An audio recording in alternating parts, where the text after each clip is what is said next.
The Sound of Hope is an incredible movie about a church in Possum Trot, Texas, who took on 77 foster kids, adopting them into their home simply because the Holy Spirit compelled them to do so. And now their story is reaching so many people who need to see what it looks like to live out the Christian command to take care of the orphan. We have got the producer, director of the movie with us today, Josh Weigel. It's just an incredible story. This is a compelling interview too that really educated and encouraged me. Before we get to the conversation, let me show you this really moving clip from the movie. Here's that one. When people say that they want to adopt, they don't usually mean kids like Terry. They're just afraid. That's all. Had to get your eyes on other things. But see, we got the eyes on this right now. And this is all that we see. We got over 20 families that want kids just like Terry. And any other child that need a home. And that's just our little neck of the woods. You think about that. We got churches on every corner. That's right. Every single one. And each and every one of them peoples, they done heard the same thing. There shouldn't be a child without a home. We can turn this whole thing around. So amazing. This episode is brought to you by our friends at Good Ranchers. Go to goodranchers.com. Use code Allie at checkout. That's goodranchers.com, code Allie.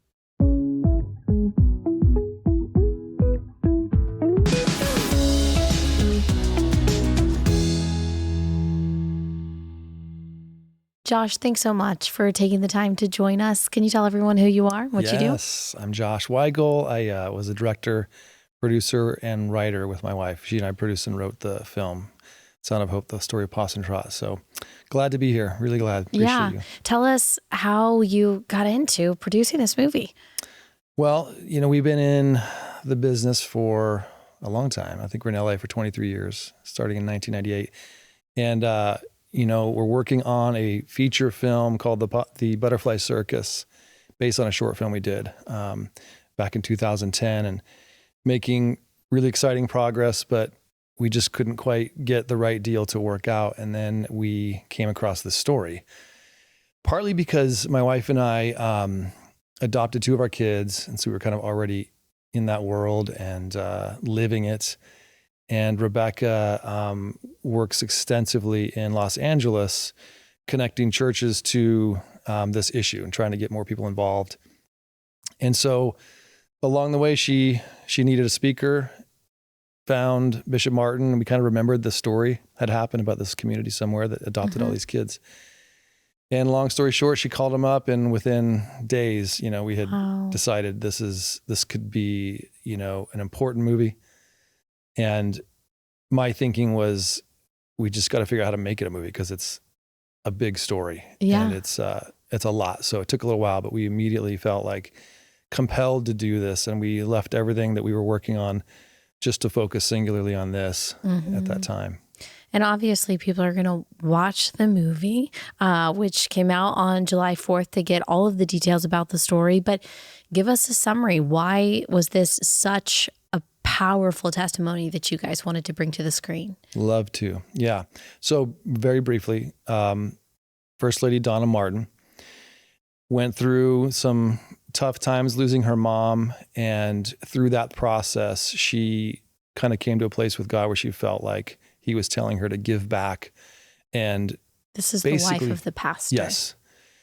She's the wife of Reverend Martin, who's Bishop Martin nowadays, but back then it was Reverend Martin. So she felt like she was supposed to start adopting. She knew nothing about this, and looked into it. And before long, they had convinced 22 other families to join them in adopting kids out of the foster system.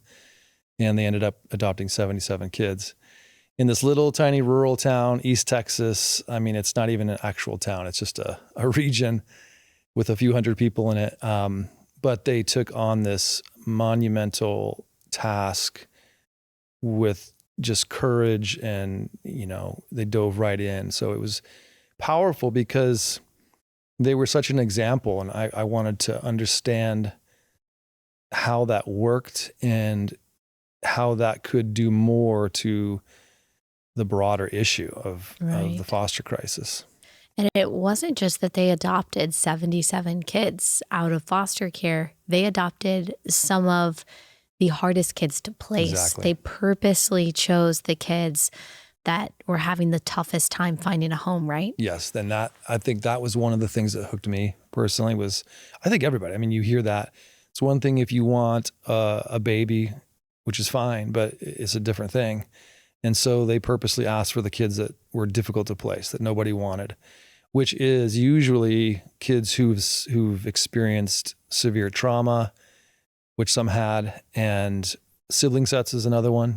It's really best to keep siblings together. And so they don't like to split them up, which is amazing, but it's hard to find homes for 3, 4, 5 kids. Oh yeah. Yeah. And then teenagers is another one. It's really tough. There's a lot of fear associated with that. And so they took on the toughest things and just toughed through it as a community.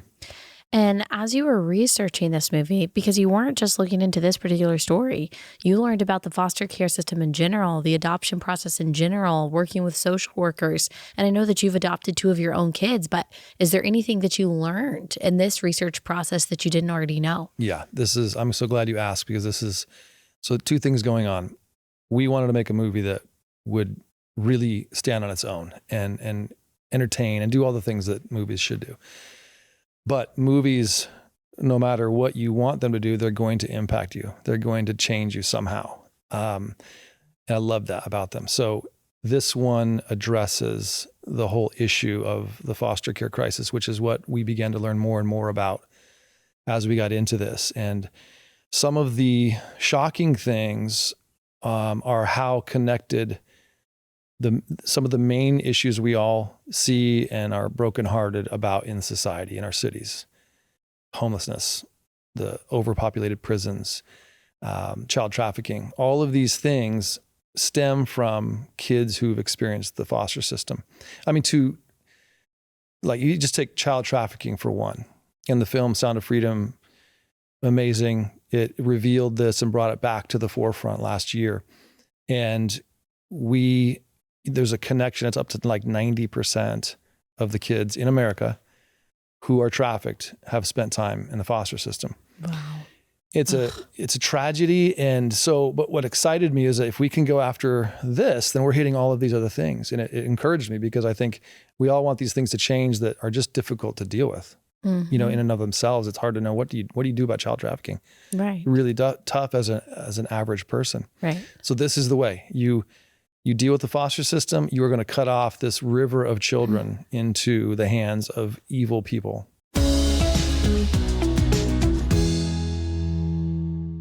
All right, quick pause to tell you about our first sponsor for the day. That is, of course, Carly Jean Los Angeles. Y'all, they've got some really cute stuff about to come out for the fall. You're going to absolutely love it. Also, they've got a new collection out with Bethany Hamilton, whom we have had on this show. And you got to go to carlyjeanlosangeles.com and check this stuff out. It is so cute. It's so perfect for Bethany, for her to be the one to promote it, but it's so classically CJLA too. Their basics line also on carlyjeanlosangeles.com are all 100% made in the USA. I love that. Also, as you know, I am like an evangelist for Carly Jean Los Angeles jeans. They're the best jeans ever. The only jeans I will wear because they're so comfortable, so flattering. And to top it all off, this is a company run by a family who loves the Lord, who shares our values. They're a big supporter of this show too, Related Gals out there. And so if you go to carlyjeanlosangeles.com, use code Allie50, you'll get $50 off an order of $100 or more, which is an awesome deal. carlyjeanlosangeles.com, code Allie50.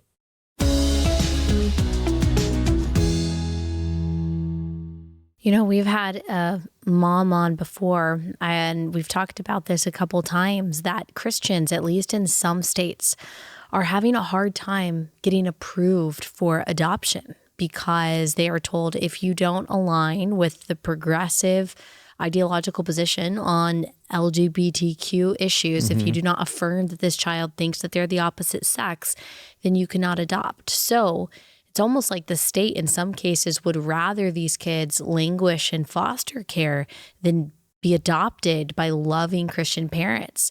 And even if that's not in every state, that may be enough to intimidate some Christian parents away from, I don't even want to get involved. So how do Christians navigate that?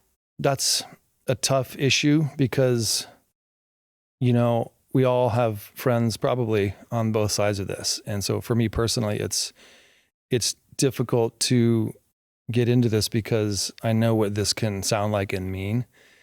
But the reality is there is a massive crisis going on right now.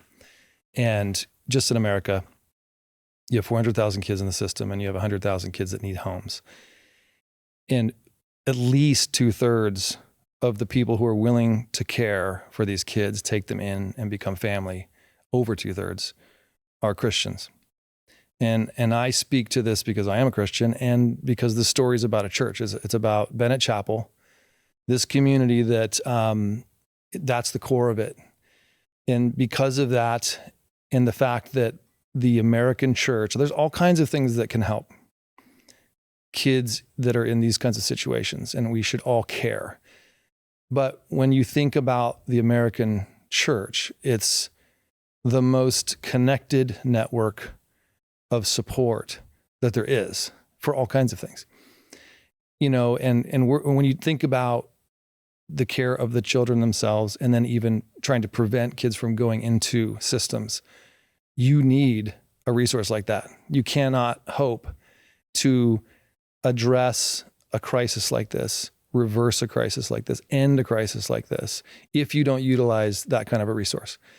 So yes, it's a real problem if you're going to cut off that amount of people because of the disagreement on this issue, then you are going to create an ocean of problems, and it will happen very quickly. You're going to say to many, many people, you're no longer going to be able to help. You can't foster, you can't adopt. We know of one case in Vermont, and it's a couple. There's two pastor couples that we read about, and they're facing this right now. And the Gantz was one couple that adopted a baby that was addicted to drugs, which is common in their area. They wanted to do this again, from what I understand, and there were some new regulations passed in Vermont that basically suddenly cut them out of the deal. And they said, you can no longer do this if you can't sign this paper that says you will abide by Vermont's view on this issue. And so we're starting to see this come up around the country. And the reason why we have to deal with it is, like I said, when the grown-ups argue about this, then all the kids suffer. Mm-hmm. So while we're all trying to figure this out, kids are being abused. They're going from home to home to home. I mean, and in Los Angeles, when we fostered a 13-year-old girl, and she explained her experience at this group home. And every night her roommate would go outside, be picked up by a trafficker to go party, and be dropped off afterwards every night. And this girl's so wounded. She did this willingly, and California, in effect, emancipates children at 13. Certain things can happen, and you can basically say, I don't want to be with my family anymore if you're brought into the system. And so the caregiver's hands are tied because they've made decisions that prevent them from touching children or preventing them from going into vehicles or situations like that. Physically, they can't stop these kids.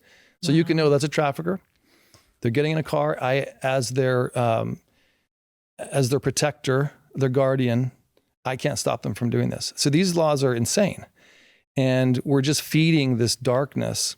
So yeah, we've got to speak up. It's kind of like there's a real problem here. And as difficult as it is, because we love so many different kinds of people, we can't stand by and not do anything about that, especially when we're making a movie that is intended to inspire thousands and thousands of other Bennett Chapels to step up and do the same thing. Right. And I just want to clarify too that in places at least like Washington and Oregon, the law is not even that if you have a child who identifies a certain way that you have to do XYZ. It is that even before you are even matched with a child, you have to agree that in some hypothetical scenario, you would That's right. affirm that that child is the opposite sex, wants to take cross-sex hormones, whatever it is. And so just the simple fact of what you're saying, without even getting into that conversation, you're talking about potentially cutting out over 2/3 of the people who are adopting kids out of foster care right now. And we already have too many kids in foster care. And I mean, the number could be bigger. Those are the numbers that I've read, but that's a really important point, because it's not as if we're talking about a child who's telling you, I'm LGBTQ, I have these feelings, whatever it is. But when you're saying to people, here's a baby, and you just need to affirm our view on this over here, and this baby has, no sense of that right now, right? So, and some of these things get more concerning when it's well-intentioned to be put under the umbrella of safety, right? You want all kids to be safe. You want them to be placed in safe families and with safe caregivers and parents. But if that disagreement causes you to be considered unsafe, then what does that say about you as a parent of your own biological kids? Mm-hmm. Because when you're not safe with your own biological kids, what can they do? Exactly. So this is something to look at right now. Again, we don't want kids to suffer while we're all trying to figure this stuff out. But that's a problem when you're talking to about a problem like this, as extensive as it is. It's not a small thing, and that could be devastating. But you believe that Christian parents should step up regardless. Yeah, I think we're at a point where it's being forced upon us, and it's not just Christians. I mean, this is something that affects anyone who just disagrees with this issue. But it does infringe on a religious freedom and those kinds of things. But it's really anyone who just doesn't agree with what these different states are saying has been figured out and they've decided is going to become law. And that's, yes, I think rather than trying to deal with this way down the line when it's too late, like we often do with things, we need to look at it right now and say, listen, let's agree to disagree and not let kids suffer, and move this conversation to the side, because it's only going to get worse. When you think about the prevalence of trafficking today and the suffering around us and families breaking down, this is just not appropriate. It's not okay. Right. Another inhibition that I think a lot of people have to adopting is the cost of it. But the people that you interacted with at this church in Possum Trot were not rich, were they? Right. Now, this is another favorite feature of mine, is it's an everyday average community of people. Nobody's wealthy. Many are struggling financially, and they just took this on regardless. They didn't.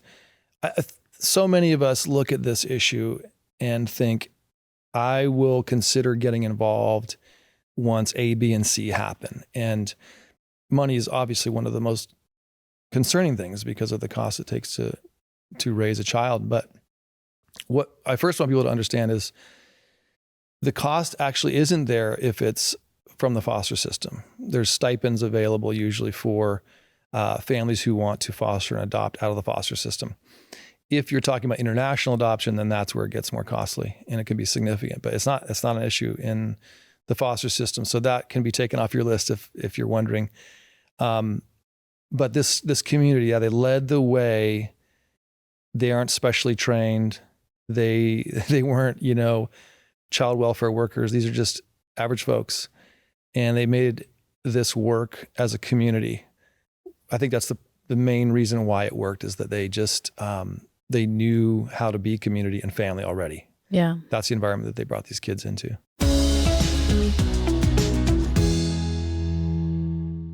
Next sponsor for the day is We Heart Nutrition. This is the supplement company that I rely on for all of my supplements. Their omega-3s, their magnesium, their postnatal vitamins. Let's see, what else? I also take their wholesome iron. I tend to be a little bit anemic, and this has been a really big game changer for me as far as my energy levels. It's hard to get a good iron supplement that doesn't mess up your digestion, that doesn't make you feel sluggish, but that is also, it's actually effective for you. And that's what I found with We Heart Nutrition. It is super effective and it's made me feel really good. And I really love all of their supplements. They've really just improved my health so much. And you might not know that women really need magnesium. It's really important for our bone health, for our immune system. And so I've been taking their magnesium supplements every day, and I really think I can tell a difference from those too. If you go to weheartnutrition.com and you use code Allie, you'll get 20% off your order. If for whatever reason you don't like your product, which I just don't think is going to happen, but you will get your money back. Their 60-day happy heart guarantee promises you that. Go to weheartnutrition.com, code Allie.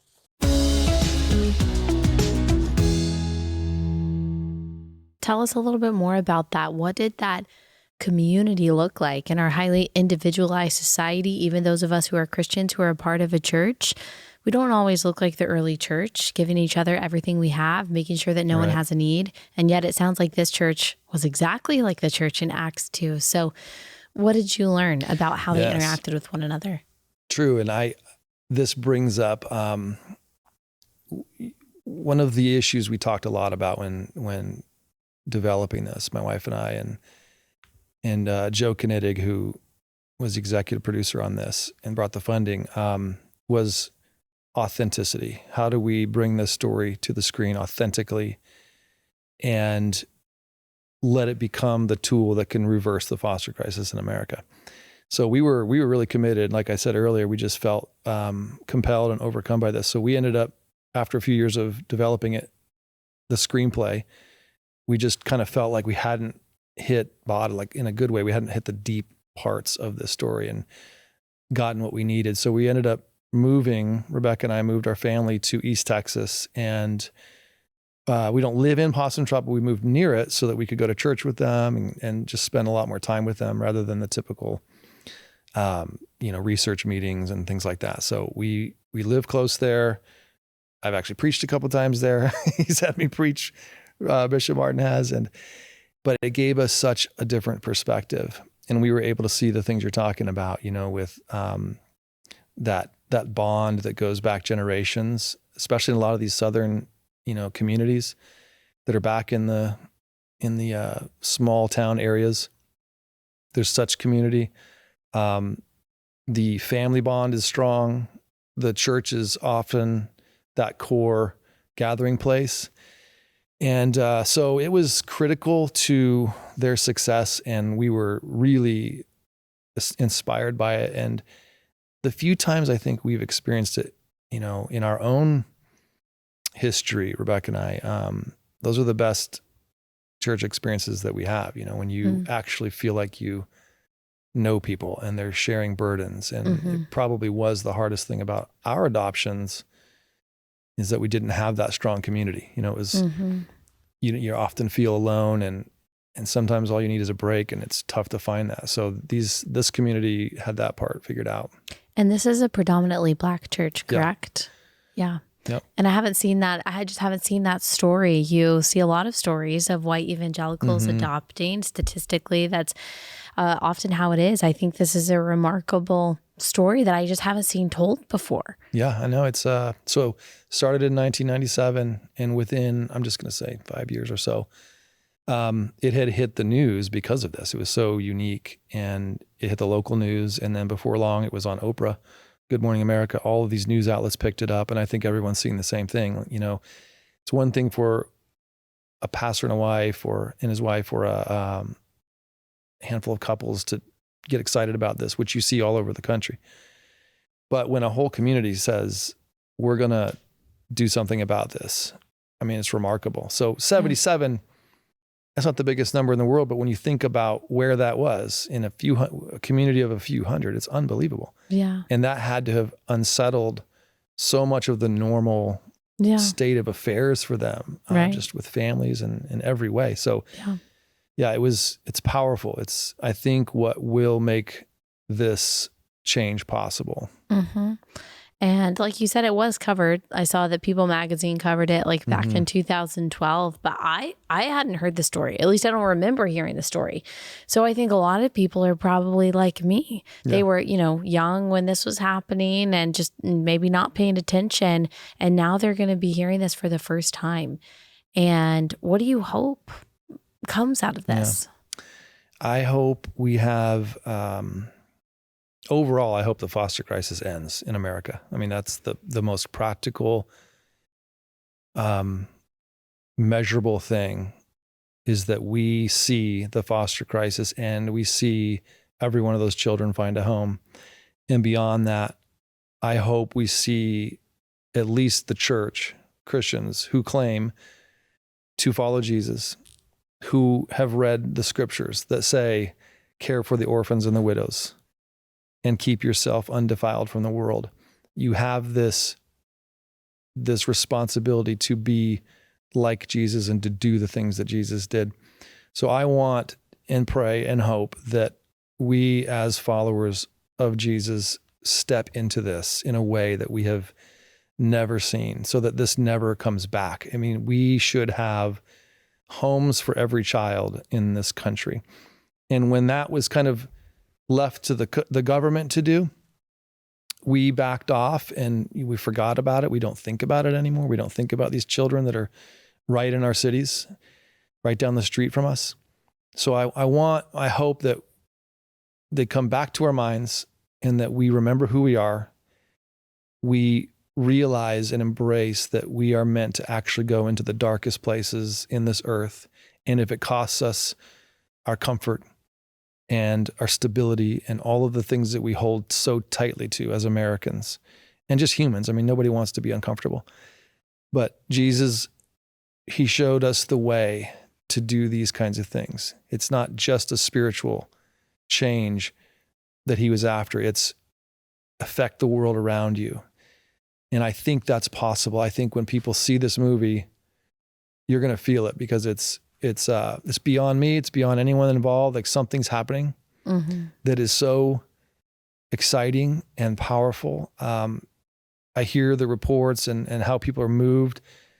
These are all things we've been praying for, that there would just be a move way beyond a movie that would just compel people. And so I just want people to know that it's not like, here, take some medicine and suffer through this and, come on, do the right thing. It's like, no, we know what we ought to do. We need the encouragement. God's with us. And I think this film in and of itself, you're going to have a really powerful experience.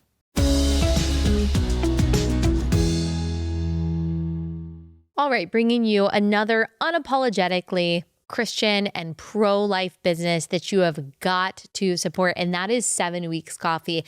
We love our coffee from 7 Weeks Coffee.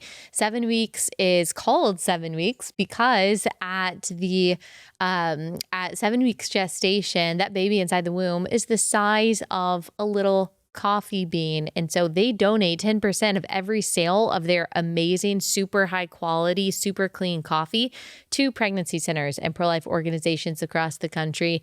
And they have now donated over $500,000 to pro-life organizations. That manifests itself, that money, that generosity, it leads to lives saved. It leads to moms and dads provided for. And these pro-life organizations are also sharing the gospel with these women. And so you just buying coffee from 7 Weeks Coffee can have such an impact on generations to come. And plus, like I said, it's really good tasting, high quality coffee. I love it. Go to 7weekscoffee.com. If you use promo code Allie, you will get a total of 25% savings on your order.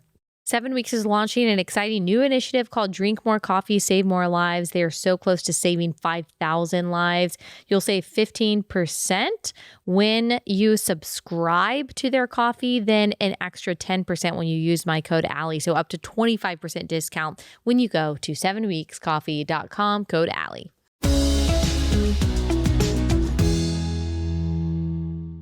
can you give us an example of the generational impact that this had? One of the children that was taken in that was previously unwanted. How did that life change? So we focus on a girl named Terry. She's one of the Martins' daughters, adopted daughters. And she kind of represents many around the world, really. But in this nation, we kind of made her that avatar. And she went through real hell as a little girl, was sexually abused, was abused. Her mother ended up killing her sister, and just really, really terrible situation and tragic. And so she came to the Martins so wounded that she acted like a cat for a while, which you'll see in the movie. And it was her way of just coping with this reality and new people and new situations. Uncomfortable, right?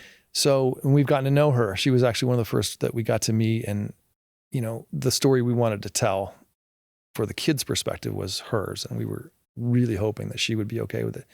So we did get to know her. And she's a remarkable woman. I mean, she has come through all of what I just said. And, becoming a part of that community and weathering all the changes and the healing, the things that are so difficult, and come to a point where she's totally different. She's a mom, she's amazing, and she's talented. She's got an incredible managerial gift. So she manages restaurants, and she's managed convenience stores too. So she's really responsible. So it's a great success story. And they're not all like that. I mean, there's kids that are struggling within it, as you'd expect, but it's so powerful that they have this community with arms open for them, and they know it, and they're always there. And so for those who are struggling, we've seen some go to some deep, terrible places in their recovery and then come out, and another one is Nino, who went through a lot. That was the first child adopted. And he's doing amazing. Beautiful family. I mean, it's just incredible. Love that guy, and he's thriving. So yeah, it's really nice to see those things. Yeah. The ending sequence right before the credits is really incredible, as you are seeing the parallel between the actors and then the real people that they were portraying. And it's such a powerful testimony to what the Lord has done. How have you seen the lives of those who adopted these kids change? Yeah, everybody who adopts is going to change. And that is one of the unexpected things. You kind of think, I'm just going to help this poor kid, which is partly true. But you go through so much. I mean, you're going to become a much better person. You're refined in this process.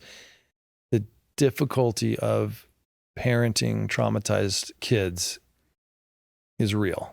And we wanted to make sure we were honest about that in this movie. So you'll see it. But it's not something that has to overwhelm you. And none of these kids were returned to the foster system. They powered through this and became even more resilient. And just what you learn from caring for kids that aren't your own, and it's like a different kind of love in the sense of the way in. You're strangers, and then you become family. You're not just born into it. So there's these interesting dynamics, painful dynamics that happen. And so you're definitely stretched. Whether you want to or know it or not, you are going to be stretched. And I think in the end, you just become hopefully more like Jesus. I mean, some days I don't know. You feel like you're the opposite, but it's part of it. There's something in this for us, which is what I think the kind of like the broader goal or benefit that God has for this issue is, as we care for these kids, we change. The church changes. We become more like him. Yeah. I think of that verse as you're talking. in Ephesians that like we were once strangers and aliens. Those of us who are far off have now been brought near by the blood of Christ.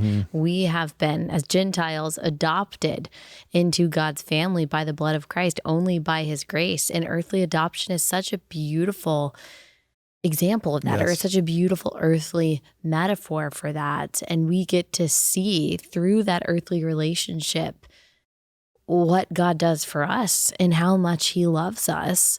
And it's such a beautiful thing for Christians to be able to participate in, just like any kind of parenthood sanctifies you and teaches you about God, about how much God loves us, that he would have sent his only son to die for us. I would not do that. I wouldn't sacrifice one of my children for that. Wow, God must have loved us so much that he would have sacrificed that. But then adoption, you get to see a whole other layer of the gospel That's right. and God's love. And I think that's like, even if you don't have someone in the movie saying that exact thing, that is depicted very artfully in this movie. And whether someone watches this and they're a Christian and it affirms, you know, their beliefs about adoption and the Bible already, or whether they are coming at this as someone who's not a Christian, they're going to see the gospel lived out. Yeah. You know, when I think about how much we as Christians critique the world around us, which I'm not saying is wrong, we need to do that. But what you're saying is something we forget all the time, and we forget that reality, that we are fallen, broken, messed up people, and hopefully becoming less and less that as we go on. But we need to be really careful. We have to hold on to that reality. We have to understand where we've come from, that we have come from death. We have come as followers of Jesus. We have been renewed. It's his mercy that we're even alive and breathing. And so we have a responsibility to really look carefully at our lives and what we say is important, that we actually live that. We say we believe things. And when it's incongruent with how we live, then the world looks on and goes, why should we take you seriously? And certainly, why should we take your criticism seriously? If you take abortion, for example, it's like you want children to not be aborted. And I see these as separate things, but the world looks at it and goes, well, then why are these children over here that are alive suffering? So you must not care about life, really. You just care about this one thing. And it's an example of how we have got to look at all the different things that we are meant to go and be a part of, and really be a part of them if we're going to really, I think,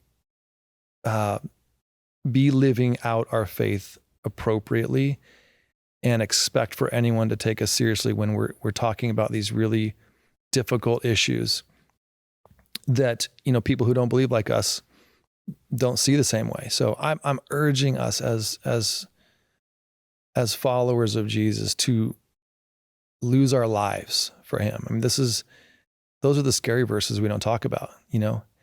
If you want to have life, then lose your life and follow me. If you don't, you're going to lose your life. If you don't follow Jesus, you don't gain life, So that's important right now. It's the spirit of this movie.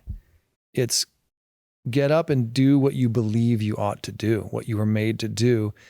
And as we address all the different things in our nation, and it's coming from that, when we've lived and embraced pain and suffering, then maybe people will take it a little more seriously. And that's real love. I think that's the love that people want to actually see.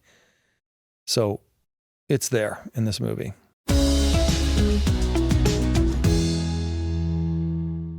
Last sponsor for the day is Jace Medical. So we've unfortunately been suffering from, as a country, supply shortages, drug supply shortages, and it's anticipated that there will be many more. You don't want to put your family in a position of not being able to get medication that could save their life, like an antibiotic for an infection. If for whatever reason you can't go through the traditional means to go through your doctor, go through your insurance, go through the pharmacy to get that medication. You want to have some on hand. That's why Jace Medical exists. Their Jace case is filled with antibiotics that you might need in an emergency situation. You can add on things like ivermectin or an EpiPen. Also, they've got Jace Daily, and that's a year-long supply of the prescriptions that you and your family members rely on. It's just a good idea. Better to be safe than sorry. Go to jacemedical.com. Use code Allie at checkout for a discount on your order. jacemedical.com, code Allie.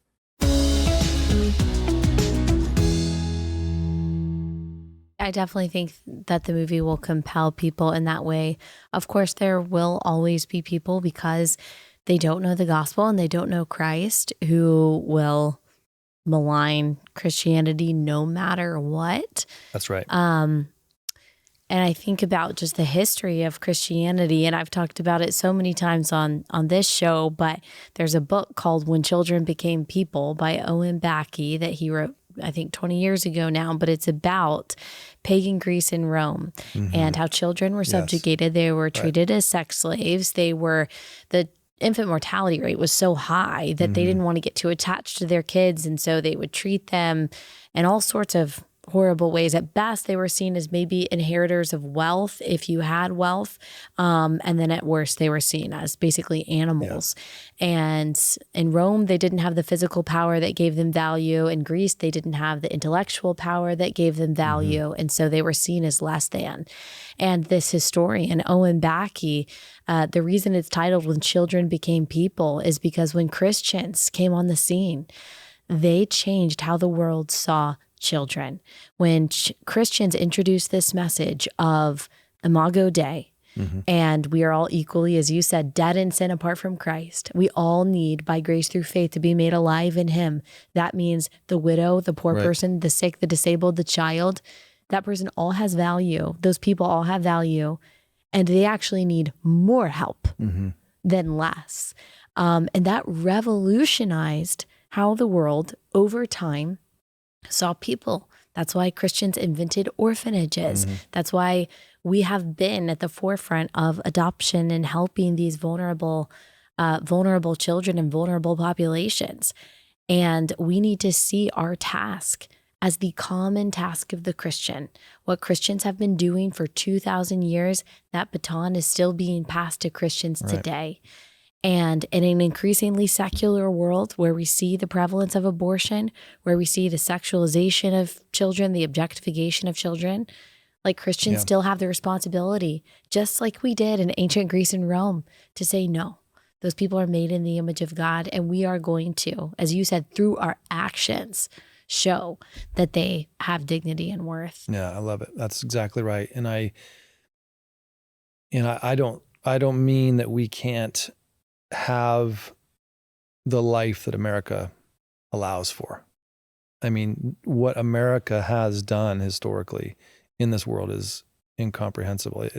The good that has been done to the world because of freedom and the ability to be involved as an individual and to create companies and organizations that can go out and do the things that we often just leave to nations to do, and leaders, political leaders. When you decentralize that, it has caused immeasurable benefit. And so I don't suggest we live like ascetics and throw ashes on ourselves every morning. It's like, but there's the mentality I want us to have. I hope that we will gain where it's been lost or where it's become dormant, where yes, we have those things, but our mind, our heart, our thoughts are occupied by the pain of others enough to do something about it, where we're consistently engaged in the things around us. We need to raise healthy, good families. We need to have fun doing that. That's all a part of it. But where we miss it is when that swallows us up and we're too busy and we're too tired and we're too bored. We're just disinterested. And then all of these problems around us spin out of control. And we step back and go, what happened? Well, we're not engaged. When we're not engaged, then that's what will continue to happen. And so that's the challenge we have as people who are living in an affluent nation. We have that challenge. We've got to remember those who are around us that are in need and really do something about it. So it's intense spiritual life with intense practical work Yeah. that I would love to see result from this film. Yep. And that's what this story is about. Amazing things happen when Christians refuse to mind their own business. And this community could have said, we've got our own problems. We've got our own problems. The last thing we need is to take on more burdens. That's how the world sees it. And yet they said to these kids, no, your problems are my problems now.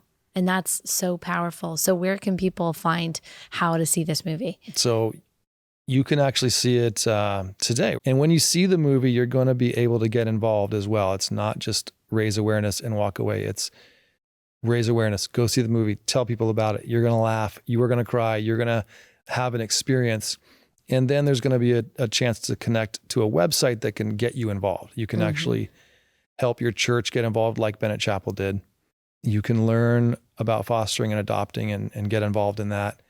And then you can learn and get involved with prevention through an organization called Care Portal that connects communities, people, churches, schools, other things to the needs in their areas.